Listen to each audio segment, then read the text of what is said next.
BNP ক্ষমতায় ছিল 10 বছর, 3বার প্রাইম মিনিস্টার হলো। বিএনপি বলতে আমি বেগম খালেদা জিয়ার টার্মটা যদি ধরি, শেখ হাসিনা ছিল 20 বছর, এরশাদের পরে 30 বছর এরা ক্ষমতায়। সবাই কিন্তু জঙ্গিবাদ দমন করছে, র্যাবও বানানো হয়েছে জঙ্গিবাদ দমন করার জন্য। তো 30 বছর তো ভাই দমন করলেন, 30টা বছর তো আপনারা দমন করলেন, এখনো যদি জঙ্গিবাদ হয় তো দমনটা করলেন কি?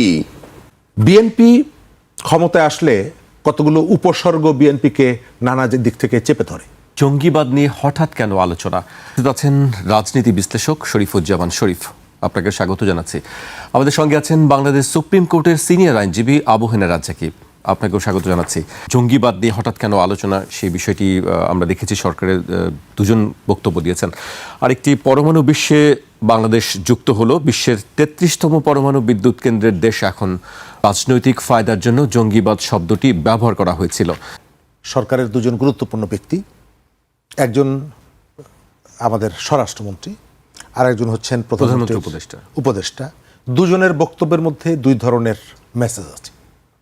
দুইজনের বক্তব্য মধ্যে একটা বৈপরীত্য আছে এবং পরস্পর বিরোধী। প্রধানমন্ত্রীর উপদেষ্টা যেটা বলেছেন আমি এটাকে সাপোর্ট করি, ওই পজিশনটা। সাথে প্রশ্ন করি এই কারণে যে স্বরাষ্ট্রমন্ত্রী যেটি বলেছেন সেটা যদি না হয়ে থাকে তাহলে পুলিশের পক্ষ থেকে, গোয়েন্দা সংস্থার পক্ষ থেকে আপনি 8টা বিমানবন্দর সহ বিভিন্ন জায়গায় যে ধরনের সতর্কতা জারি করেছেন সেটার কারণটা কি? নতুন করে এই বিষয়টা আলোচনায় এনেছেন তার কারণ আমি একটু যোগ করি, তিনি বলেছিলেন যে আশঙ্কা আছে জঙ্গি হামলার। এই সম্প্রতি আমরা দেখেছি, সবাই নিউজ করেছে।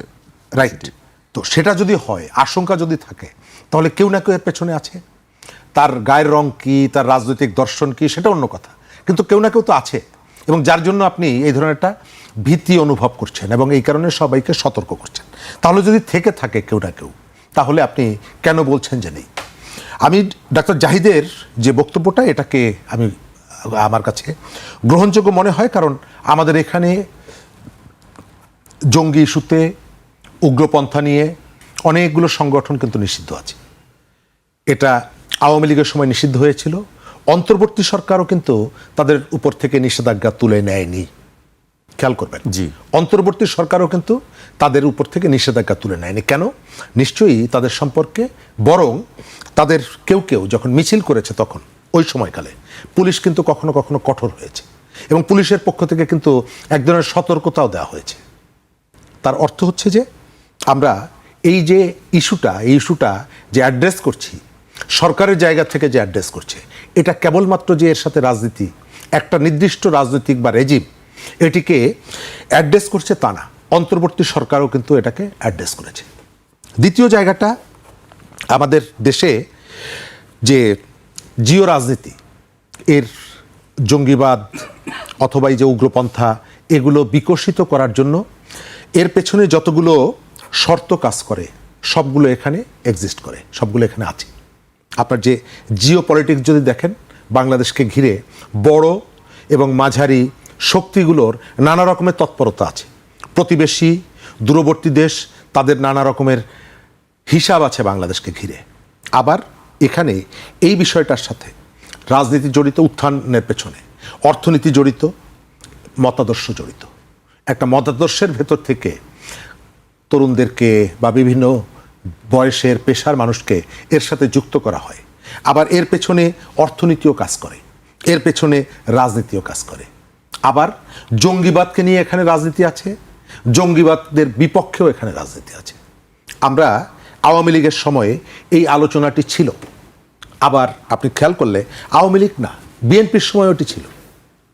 আমাদের এখানে বড় কয়েকটা ঘটনা ঘটেছে, সেগুলো বিএনপির সময়।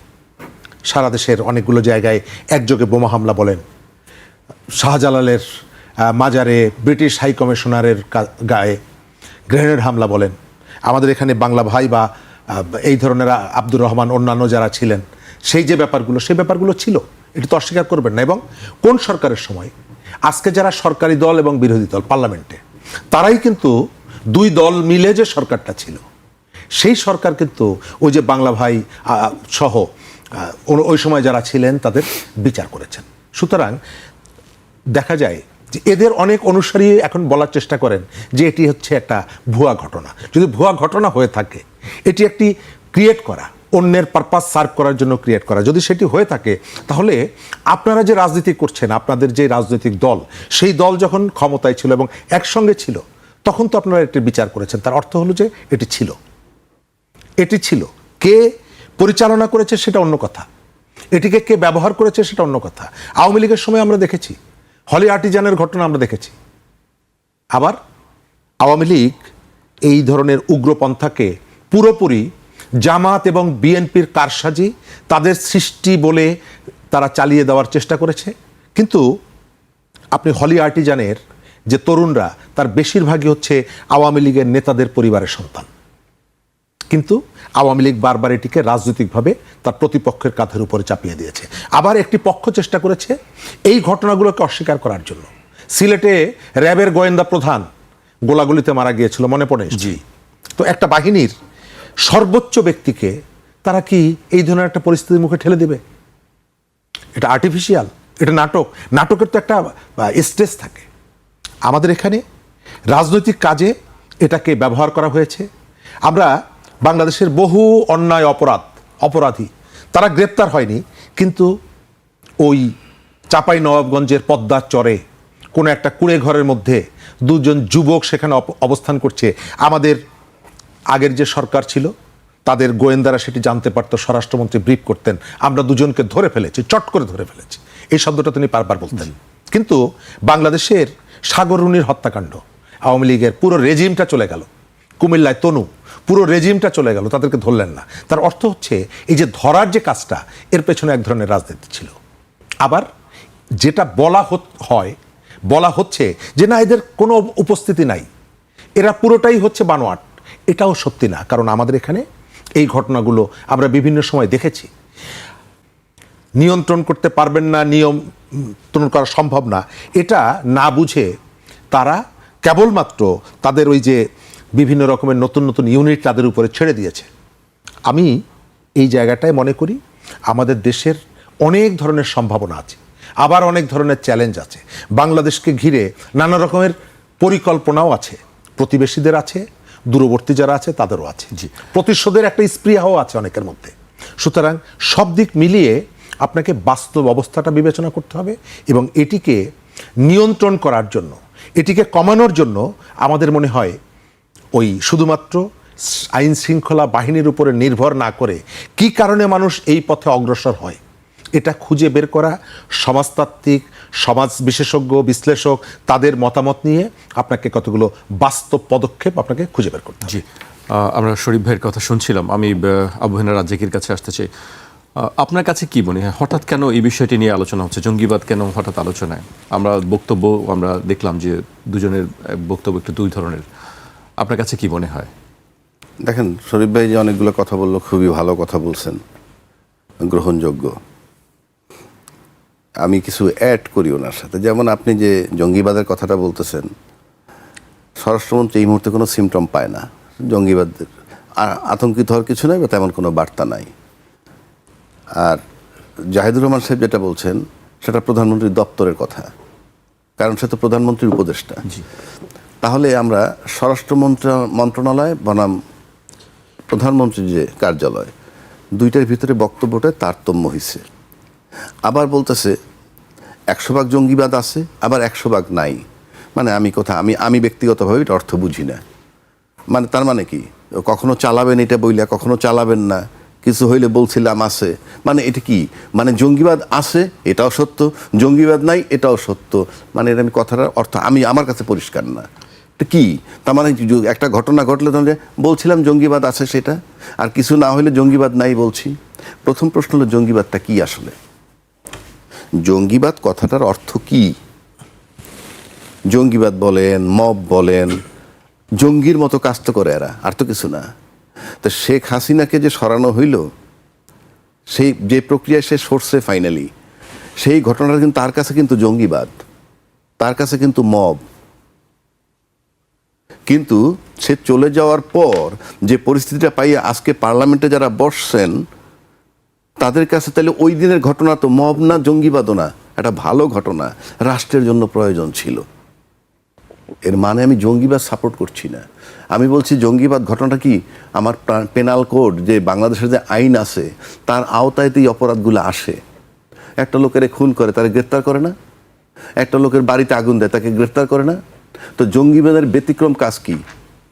শাহজালাল এয়ারপোর্টে ধ্বংস করে দিবে, এই তো, যেহেতু ওই পুলিশ সতর্কতা পাঠাইছে ধ্বংস করে দিবে।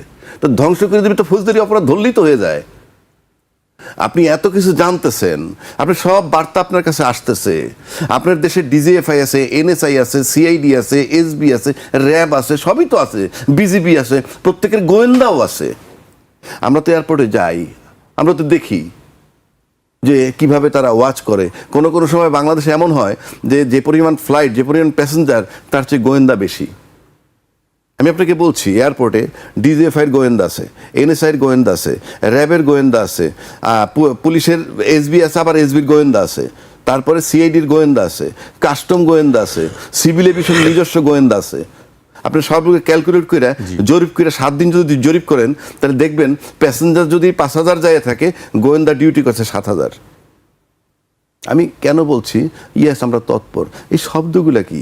জঙ্গিবাদ শব্দটা আসলে কি? জঙ্গিবাদের সাথে সন্ত্রাসের সম্পর্ক আছে, জঙ্গিবাদের সাথে অস্ত্রের সম্পর্ক আছে, জঙ্গিবাদের সাথে মাদকের সম্পর্ক আছে। এখন অস্ত্রের ট্রানজ্যাকশন, সেখানে পয়সার ট্রানজ্যাকশন, মাদকের ট্রানজ্যাকশন, সেখানে পয়সার ট্রানজ্যাকশন। এই উৎসগুলো বন্ধ হচ্ছে না কেন? আপনি দেখেন শহরের ভিতর দিয়ে, গ্রামের ভিতর দিয়ে বা দেশটার ভিতর দিয়ে নানান জঙ্গিবাদ ধইরা তার অস্ত্রশুদ্ধ ধরা হয়। জঙ্গিবাদ ধরেন বা সন্ত্রাসীদের কাছে মাদকও পাওয়া যায়। এই মাদক সে বানায় নাই, অস্ত্রটাও সে বানায় নাই। তাহলে অস্ত্র তার কাছে আসে যে সে তার মুনাফা লুটে নিয়ে নিছে। মাদকটা আমার কাছে চলে আসছে, এটা কিন্তু বাণিজ্য হয়ে গেছে। জেলে যাচ্ছে ওই রিভলভারওয়ালা, জেলে যাচ্ছে ওই মাদকওয়ালা, তার কাছে 50টা মাদক পাইছে এই জন্য। কিন্তু উৎস তো বন্ধ হয় না। তো আপনি একটা দেশ যদি উৎস বন্ধ করতে না পারেন, গণতান্ত্রিক সরকার ক্ষমতা এসে, আমরা এর আগে শুনছি যে নির্বাচন হয়ে গেলে গণতান্ত্রিক সরকার ক্ষমতায় আসলে এই ধরনের কিছু থাকবে না। অথচ তারার ক্ষমতায় আসার পরই আমরা এই সম্প্রতি শুনলাম জঙ্গিবাদের আশঙ্কা বা জঙ্গিবাদের তৎপরতা। কেউ বলছে নাই, কেউ বলছে আছে। কেন? মানে বিষয়টা কি? এটা আমি এই চিন্তাটা আমার ভিতরে আসবে কেন? আপনাকে তাহলে রুটে হাত দিতে হবে। যেমন ধরেন আওয়ামী লীগ জঙ্গিবাদের সমর্থক নয়, বলবে যে আমি আওয়ামী লীগ, বলবে আমি জঙ্গিবাদের সমর্থক? কেউই বলবেন। আচ্ছা, বিএনপি জঙ্গিবাদের সমর্থক নয়, এই ছিল ইনফরমেশন। আপনি জিনিসটা বোঝার চেষ্টা করেন। 30 বছর কিন্তু আপনারা দমাইছেন জঙ্গিবাদ। তারপরে ইউনূস সরকার ছিল, ইউনূস সরকার জামাত ঘেঁষা ছিল, বা ওনাকে টু সাম এক্সটেন্ট জঙ্গিবাদ, উনি জঙ্গির ভিতরে আসছিলেন, ভালো কথা। এখন তো নির্বাচিত সরকার আসছে, এতদিন কিন্তু আমরা শুনিনি। এখন আসার পর আবার আপনি হঠাৎ জঙ্গিবাদের কথা আসলেন। নির্বাচিত সরকার আসলেন, গণতান্ত্রিক সরকার আসলেন 2/3 মেজরিটি নিয়ে, এখন আপনি বলতেছেন জঙ্গিবাদের আশঙ্কা পাওয়া যায়। একজনে বলেন নাই, আরেকজনে বলতেছেন শতভাগ আছে, আবার শতভাগ নাই। ঠিক কথাটা আমার কাছে কেমন যেন মনে হয়। অন্যদিকে আসেন, আওয়ামী লীগের কার্যক্রম নিষিদ্ধ। আওয়ামী লীগ তো জঙ্গিবাদ বিরোধী একটা দল। জামাতকে নির্মূল করতে হবে। জামাতকে আপনারা নির্বাচনে নিলেন, 68টা সিট দিলেন। উগ্রপন্থী বলতে জামাতকে ঠেকানো হয়েছে। দিলেন বলছেন কেন? তারা কি পায়নি? আমি তা বলছি, নির্বাচন হইল, 68টা সিট পাইলো, দিলেন বলতে কথার কথা, পাইলো। একটা শক্ত বিরোধী দল, হ্যাঁ, এইগুলো আপনি করতেছেন। তেলের ক্রাইসিস নিয়ে তাদেরকে নিয়ে কমিটি বানাচ্ছেন, কমিটির ভিতরে তারাও তো আছে। তাহলে সর্বত্র তারা আছে। তারপরে ইফতারের দাওয়াত দিলে সেখানে যাচ্ছেন সবাই। আবার তারা নির্মূল করতে হবে। যিনি বললেন নির্মূল করতে হবে, তিনি বলছেন আমি এই নির্বাচনের সময় বলছে এইটা আমার শেষ নির্বাচন। কয়েকদিন আগে বলছেন কাউন্সিলের পর আমি রাজনীতি ছেড়ে দিব। চট করে নিয়ে আবার বললেন জামাতকে নির্মূল করতে হবে। মানে না, মেলে না, বুঝছেন, একটার সাথে আরেকটা। এই জন্য মাঝে মাঝে মনে হয় কি যে আলোচনায় যে আসি, আলোচনায় ছেড়ে দিই। না না না না, আমি বলি টকশোতে আসার ইচ্ছা হয় না। বলবেন আপনি কোন হরিদাস? এই যদি চূড়ান্ত আপনি ধরে নেন, আপনি যেটা করবেন সেটা যদি অ্যাবসলিউট হয়, এটা হচ্ছে ফ্যাসিজম।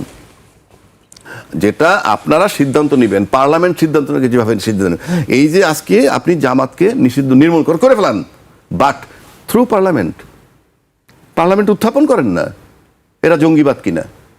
এই প্রেম চলবে না বাংলাদেশে। জঙ্গিবাদ এলে ইয়েস নিষেধ করেন, দরকার নেই তো, আমার রাষ্ট্র দরকার। কারণ আমি কেন বলি কথাটা, কেউ যে বাংলাদেশের রাষ্ট্রটাকে চায় না, রাষ্ট্রটা তার কাছে গুরুত্বপূর্ণ না। কেন বলছি, একটা কথা আসছে যে আমেরিকার সাথে একটা চুক্তি করছে 3 দিন আগে, 12 তারিখ ইলেকশন হয়েছে, 9 তারিখে চুক্তি করছে, 6 লাভ। আমি একমত, নৈতিকভাবে যদি ধরি আমি, ওই 3 দিন আগে একটা চুক্তি হয় না। 3 দিন আগে এরকম একটা চুক্তি করা উচিত না। বাট চুক্তিতে কি করছে আমরা জানি না। হয় না কেন আমরা জানি। আমি একটু যোগ করি, আমি বলতেছি, সবাই বলেছে যে সবাই সম্মতি। আমি 2 জায়গায় আসতেছি।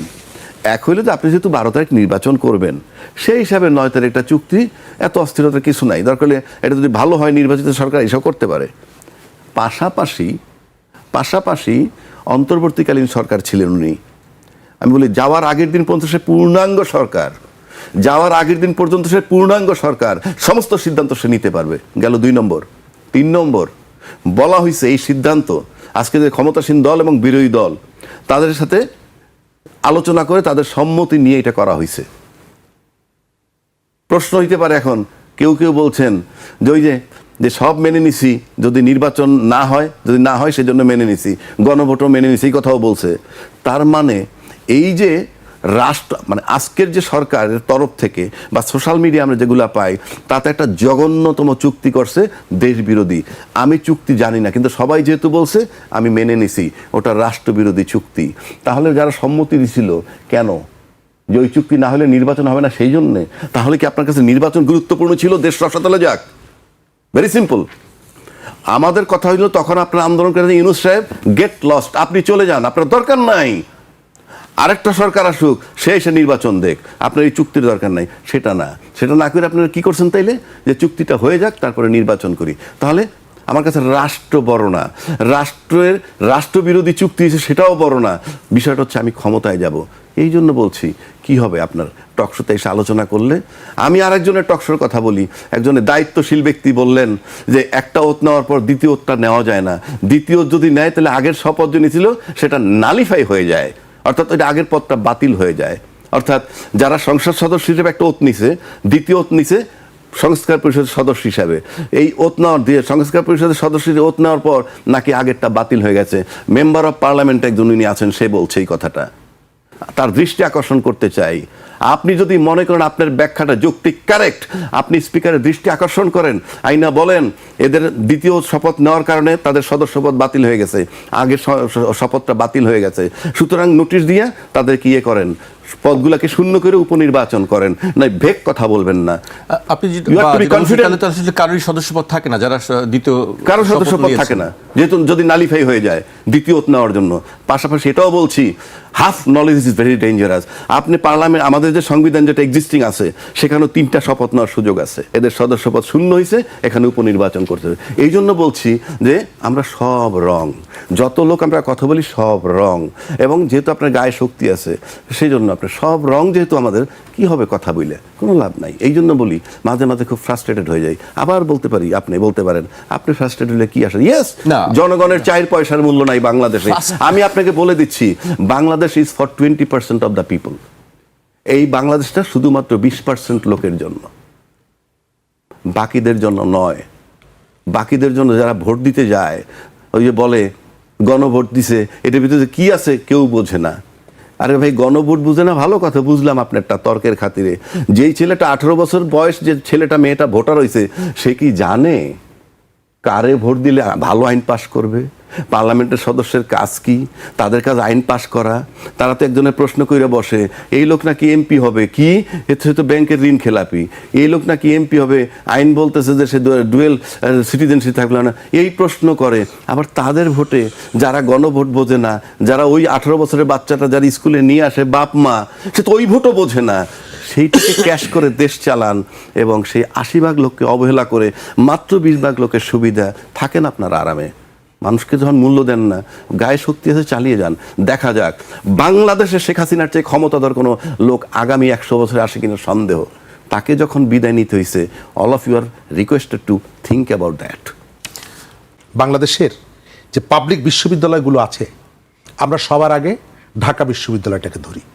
ঢাকা বিশ্ববিদ্যালয়ের একজন শিক্ষার্থীর পেছনে সরকার বছরে 2,58,000 টাকা খরচ করে। 2,58,000 টাকা খরচ করে ঢাকা বিশ্ববিদ্যালয়ের একজন শিক্ষার্থীর পেছনে সরকার। আবার জগন্নাথ বিশ্ববিদ্যালয়ের একজন শিক্ষার্থীর পেছনে বছরে খরচ হয় 81,000 টাকা। 81,000 টাকা। কুমিল্লা বিশ্ববিদ্যালয়ের একজন শিক্ষার্থীর পেছনে 71,600 টাকা। জাতীয় বিশ্ববিদ্যালয়ের একজন শিক্ষার্থীর পেছনে খরচ হয় 800 টাকা। এই যে একটা বিশ্ববিদ্যালয়ের সাথে আর একটা বিশ্ববিদ্যালয়ের এই যে ব্যবধানটা, বরাদ্দের যে বৈষম্যটা, স্বাভাবিকভাবে এর কারণে একটা এডুকেশনের যে আপনি কোয়ালিটিটা এনশিওর করতে চান, সেখানে একটা ব্যত্যয় ঘটে। যেখানে বাজেটটা সাফিসিয়েন্ট, তাহলে বৈষম্য বিরোধী সমাজ কোথায়? বা আমি শিক্ষা ওই উন্নয়ন জায়গাটায় আসতে চাচ্ছি। ওই জায়গাটায় আসতে চাচ্ছি। এই যে আমাদের সোসাইটির মধ্যে একই দেশ, জগন্নাথ বিশ্ববিদ্যালয়টা পুরন ঢাকায়, ঢাকা বিশ্ববিদ্যালয় হচ্ছে এখানে, দূরত্ব কতটুকু এবং বাজেটের ব্যবধানটা দেখেন। এর কারণে স্বাভাবিকভাবে এই বিশ্ববিদ্যালয়গুলো থেকে যারা পড়াশুনো করে বের হয়, তাদের নলেজের ক্ষেত্রে, তাদের এক্সপেরিয়েন্সের ক্ষেত্রে একটা ব্যবধান তৈরি হয়। গত 1.5 বছরে এখন পর্যন্ত আমাদের স্টুডেন্ট লিডার বলেন, আমাদের স্টুডেন্ট অর্গানাইজেশন বলেন, আমাদের সমাজের যারা নানা বিষয়ে কথা বলে তাদের বলেন, আপনি এই জায়গাটাকে কেউ অ্যাড্রেস করেছেন যে আমাদের এই যে শিক্ষার ক্ষেত্রে যে বৈষম্যটা আছে? কেউ করেনি। এই যে আমি তরুণদের আত্মহত্যার প্রবণতার কথা বললাম, গত পরশুদিনও একজন শিক্ষার্থী, একজন ঢাকা বিশ্ববিদ্যালয়ের, আত্মহত্যা করেছেন। এই যে অস্থিরতাটা কাজ করছে, এটা রিডিউস করার, এটাকে কমিয়ে আনার, তাদেরকে একটা সুস্থ জীবনে ফেরত দেওয়ার দায়িত্বটা কার? কেবল তার পরিবার নিয়ে নিরাময় কেন্দ্রে ভর্তি করবে, অমুক জায়গায় সাইকোথিয়াট্রিস্টের কাছে নিয়ে যাবে, তাই না। রাষ্ট্রকে কতগুলো ইনিশিয়েটিভ নিতে হবে। আপনি সেই আলোচনাগুলো দেখছেন না। আপনি অনবরত দেখবেন আপনার বিরুদ্ধে আমি, আমার বিরুদ্ধে আপনি। লন্ডন থেকে ইলিয়াস সাংবাদিক, তিনি পোস্ট দিচ্ছেন সার্জিস আলম সম্পর্কে, সার্জিস আলম ঢাকার থেকে পোস্ট দিচ্ছেন তার সম্পর্কে। গত 1.5 বছর থেকে, অর্থাৎ 5 আগস্টের পর থেকে এখন পর্যন্ত, তার মানে এই না যে 5 আগস্টের আগে আমরা স্বর্গে ছিলাম, না, সবসময় কেউ না কারো পেছনে লেগে আছে। আপনি আমাদের সোসাইটির মধ্যে পজিটিভ চিন্তার জায়গাটা কোথাও দেখছেন? কনস্ট্রাকটিভ কোনো আলোচনাগুলো কি দেখছেন? আপনি সোশ্যাল মিডিয়ায় দেখবেন কেবলমাত্র ঘৃণা, একজন আর একজনের বিরুদ্ধে ঘৃণা, এবং স্ববিরোধিতা আছে। রাজেকে ভাই অনেকগুলো কথা বললেন। এই যে সংসদে গত পরশুদিন ভালো লেগেছে, বিরোধী দলের একজন তরুণ এমপি বলছেন, আমি ধন্যবাদ জানাচ্ছি জাতীয় সংসদের মাননীয় হুইপ আসাদুল হাবিব দুলুকে, তিনি আমাদের সবার জন্য নাটোরের কাঁচাগোল্লা নিয়ে এসেছেন এবং আমাদের সবাইকে দিয়েছেন। আবার পরের দিন সকালবেলা বলছেন পার্লামেন্টে আমাদেরকে কথা বলতে দিচ্ছে না, পার্লামেন্টে আমাদেরকে কণ্ঠরোধ করছে, আপনাকে দেখে নিব। আবার আরেকজনে বলছে যে এদেরকে সমূলে উৎপাটিত করতে হবে, উচ্ছেদ করতে হবে। অর্থাৎ এই যে সকালে এক রকমের বক্তব্য, বিকালে এক রকমের বক্তব্য, পার্লামেন্টের ভেতরে এক বক্তব্য, রাস্তায় আর এক ধরনের বক্তব্য, এবং এর ভেতর থেকে সমাজের মধ্যে অস্থিরতা তৈরি হচ্ছে। এইভাবে খুঁজে বের করা হয় যে অমুকের সাথে লাগবে কার, তার। কিন্তু এর মধ্যে আবার দেখবেন মোটামুটি শান্ত যারা হয়তো ঝগড়া করতে চায় না, তাদের আবার আলোচনা আগ্রহী না আর কি, তাদেরকে নিয়ে আসার অন্যদেরকে। কিন্তু এই জায়গা থেকে আমাদেরকে বের হতে হবে। আপনি পৃথিবীর প্রত্যেকটা দেশের মিডিয়ার একটা সোশ্যাল কমিটমেন্ট থাকে। সে কমিটেড কার প্রতি? সে তার পাঠক এবং দর্শকের প্রতি কমিটেড। কিন্তু আমার এখানে যেটা দেখা যাচ্ছে, আমাদের কমিটমেন্টগুলো মূলত সরকারের প্রতি, পুলিশের প্রতি, আইন শৃঙ্খলা বাহিনীর প্রতি চাপের মধ্যে থেকে কাজ করে এই কথাগুলো বলে। আপনি দেখেন পৃথিবীর কোথাও কি এটা পাবেন যে আজকে সকালবেলায় একটা গণমাধ্যম তার অনলাইনে একটা নিউজ দিল, 2 ঘন্টা পরে 5 ঘন্টা পরে সেটি চেঞ্জ করে বলল যে এটা সঠিক না, কিন্তু ওই যে ভুল নিউজটা 8 ঘন্টা থাকলো, তার জন্য সরি বলার কোনো ঘটনা কি আমাদের এখানে আছে? অথচ পৃথিবীর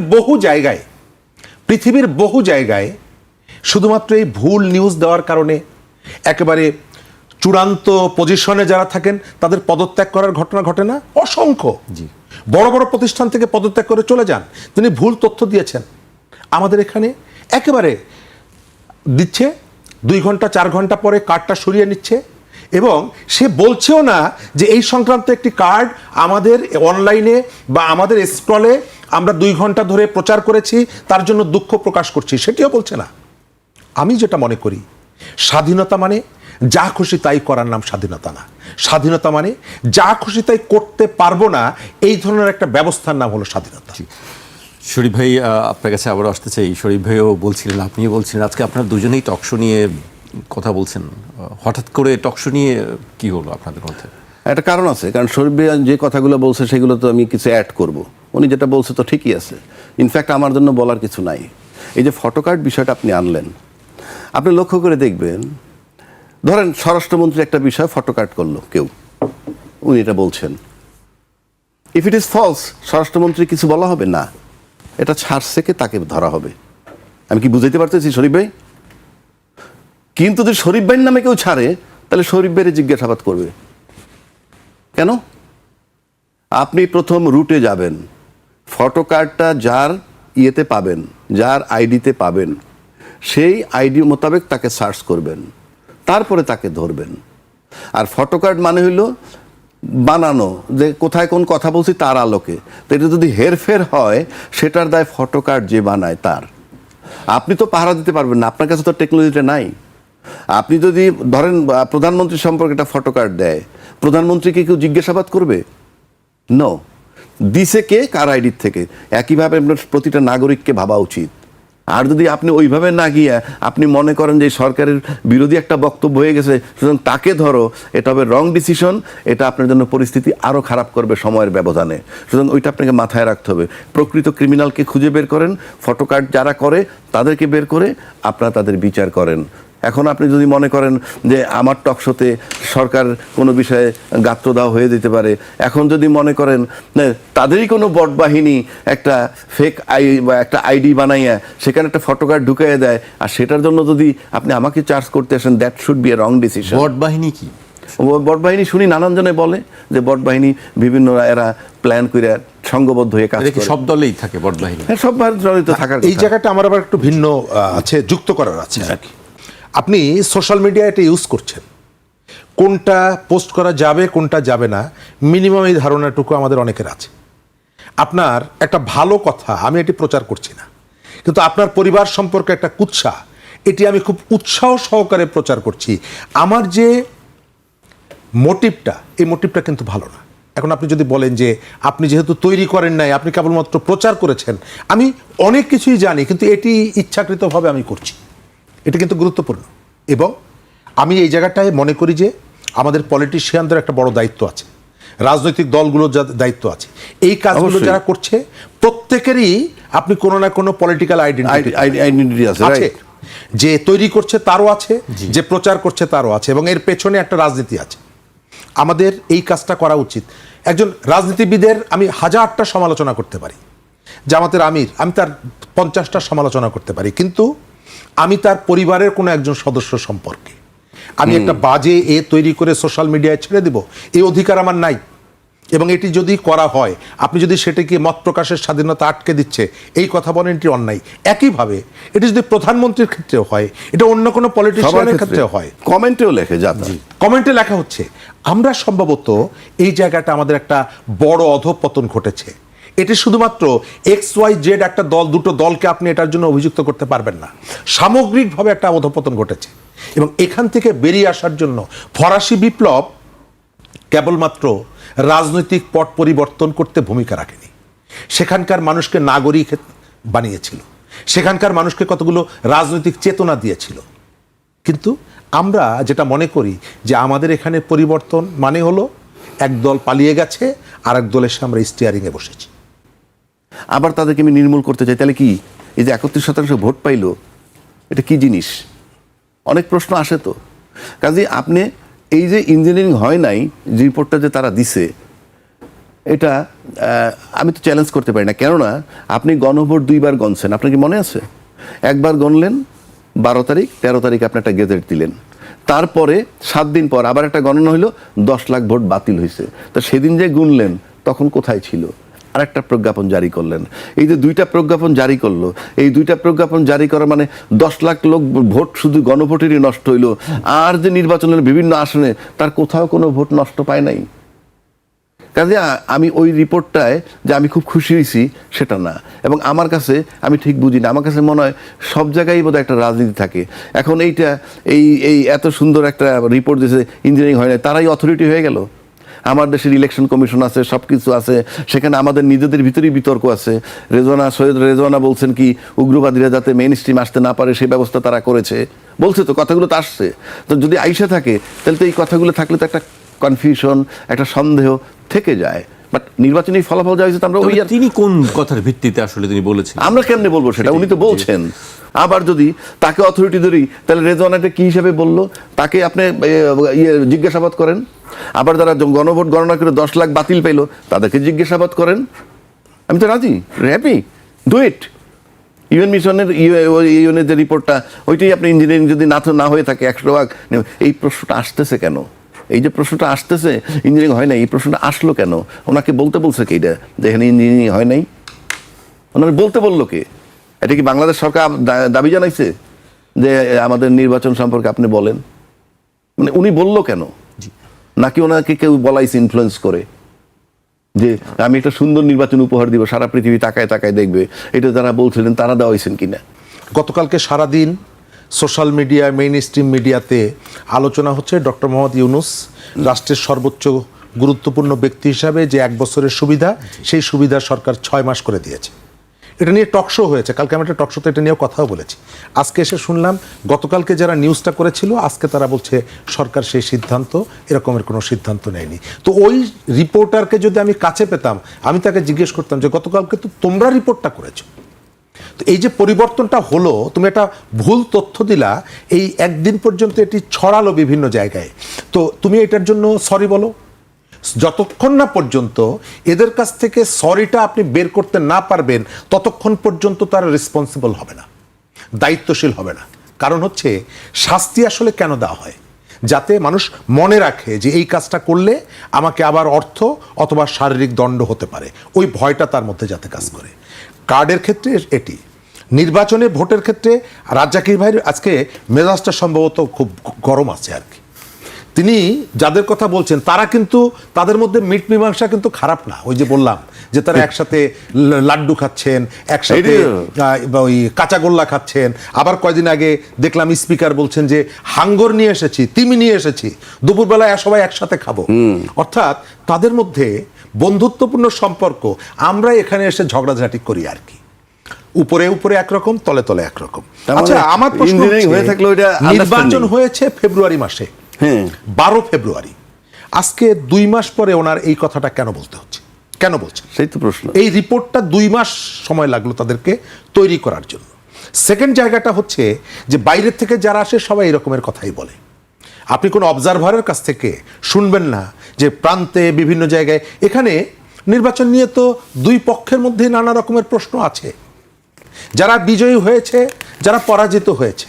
আবার আপনি পার্লামেন্টে একটা রাজনৈতিক দল সে পরাজিত হয়েছে, তাকে ঠকানো হয়েছে।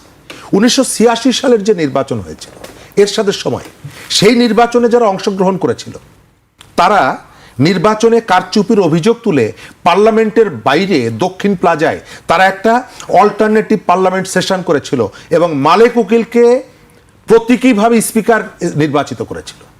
আমি এখানে যে রাজনৈতিক দলটি পরাজিত হয়েছে বলছে, জাতীয় সংসদে তারা একটা নোটিশ পর্যন্ত দেয়নি। একটা দলকে আপনি নির্বাচনে হারিয়ে দিয়েছেন, তারা কি কথা আউকো করবে না? একটা মিছিল করেছে। বাংলাদেশে দ্রব্যমূল্য নিয়ে একটা মুরগি মারা গেল 5 বার মিছিল করে যে রাজনৈতিক দলগুলো, একটা কথাও বলছে না। এক, দ্বিতীয়ত রাজ্জাকি ভাই একজন আইনজীবী, আমার থেকে ভালো বুঝবেন। আমি যদি তার কাছে গিয়ে বলি যে রাজ্জাকি ভাই, আমার জাকির ভাই আমার একটা মুরগি মেরে ফেলেছে, আমি একটা মামলা করব, রাজ্জাকি ভাই জিজ্ঞেস করবেন যে কিভাবে মেরেছে, তার একটা গ্রাউন্ড বলতে হবে।